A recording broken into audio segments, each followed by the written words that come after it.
Today on Torah Tech Tips, we're going to play a game.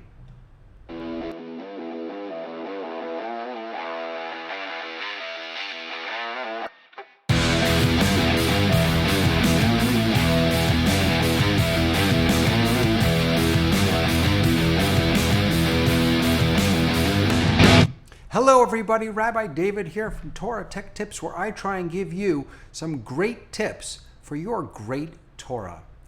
Folks, we need to have some fun. Nowadays, we need to be able to play and have some fun, especially when we're trying to share Torah. People are feeling cooped up, they're feeling frustrated. We need to bring the fun. And so that's why today I want to talk to you about online games and how you can use online games to really engage your students, to engage your communities. And we're going to look at one tool in particular today. It's called Wordwall, and I want to show it to you now.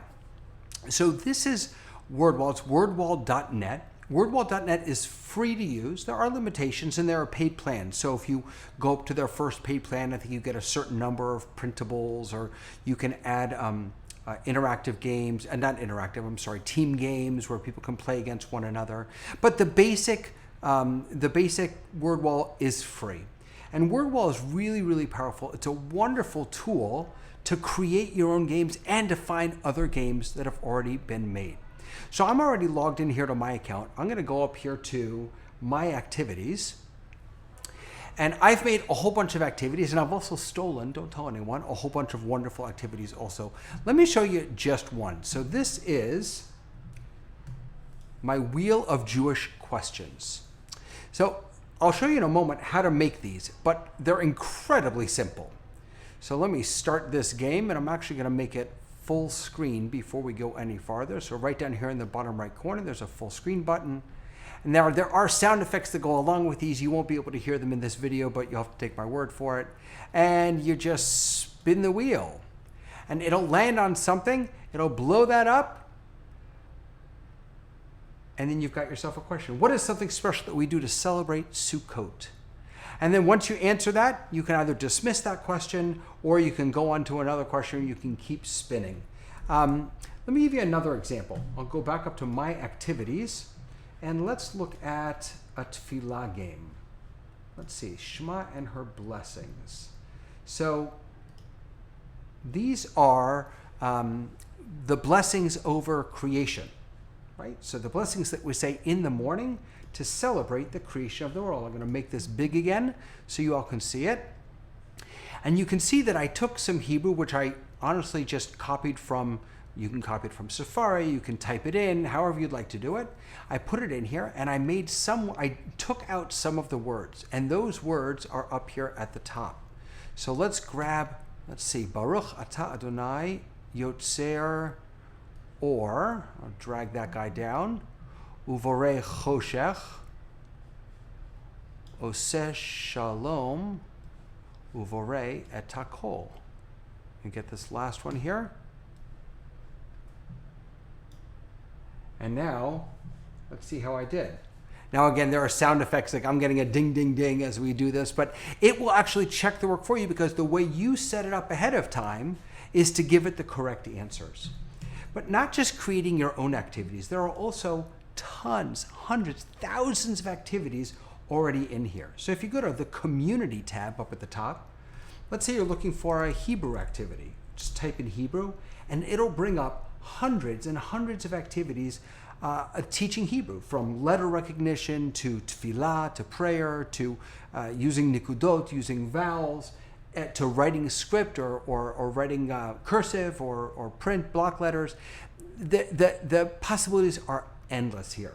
Let's go in and let's actually create an activity together. So I'm going to go up here to create activity, and you can see that I have a number of different options. There's a matchup, random cards, find the match, game show quiz. Let's do a random wheel.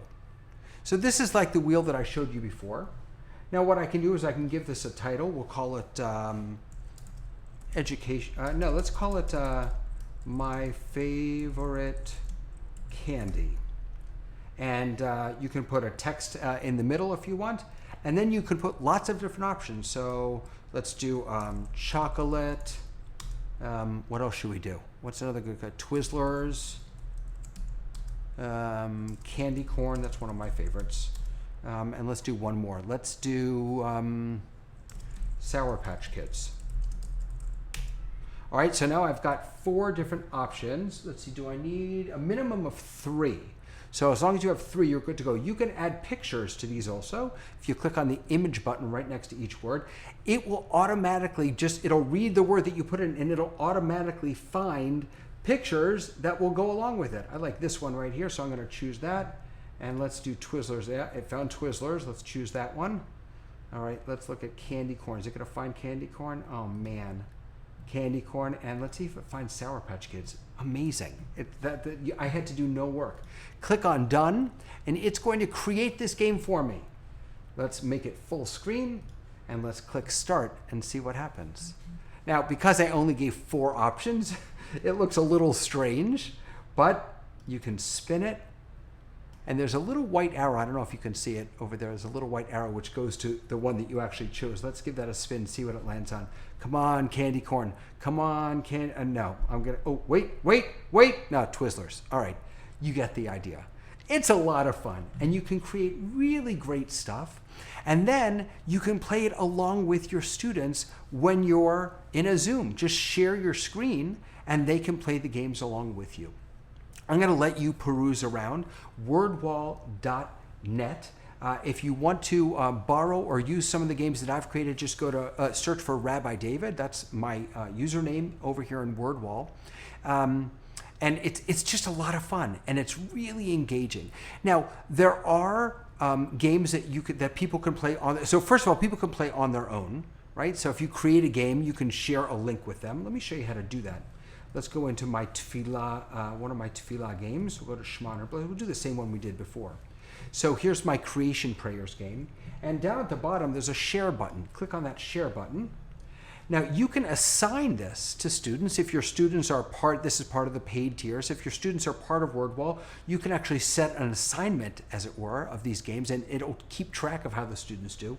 What I usually do is just click on Get Link, and it'll give you a link. You can simply paste this into your web browser, share your screen in Zoom if that's what you're using, and everyone will be able to play. Now, they won't be able to interact with it. If you want people to be able to interact with it on their own, then there are these, I think I called them team games before, but I'm not sure that they're actually called team games. Let's see what they call them here. What do they call them? Multiplayer games. I apologize. They're called multiplayer games. So there are multiplayer games that you can play. But this is going to actually bring us to my free tip of the week. And that is, don't assume that everyone has a second device that they can log into in order to play these multiplayer games. So let's say you're in a Zoom call. You got your kids or your students, your adults, whoever, sitting in front of their computer, and they're participating in this Zoom call. And then you share a link in the chat, and you invite them to go to that link. Well, some people will have a secondary device. Maybe they're in the Zoom call on their computer, and they can use their phone. And then they can go to that link, and they can play along on their phone.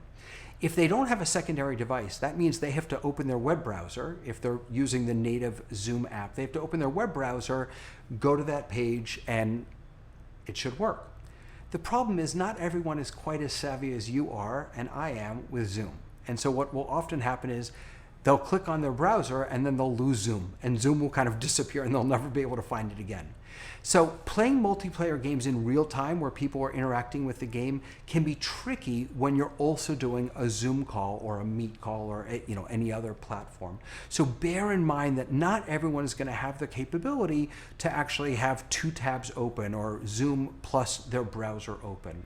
So what you can do in that case is you can play it with them. So what I usually do with my kids is, because let's say we're doing that game where they have to put the words in the right place in the bracha and the blessing, I'll say to them, okay, let's read the words at the top. What color, what word should go where? And then they'll tell me what color, or they'll give me the word, and then I'll drag it down for them. Another thing you can do is you can allow people to annotate on your shared screen.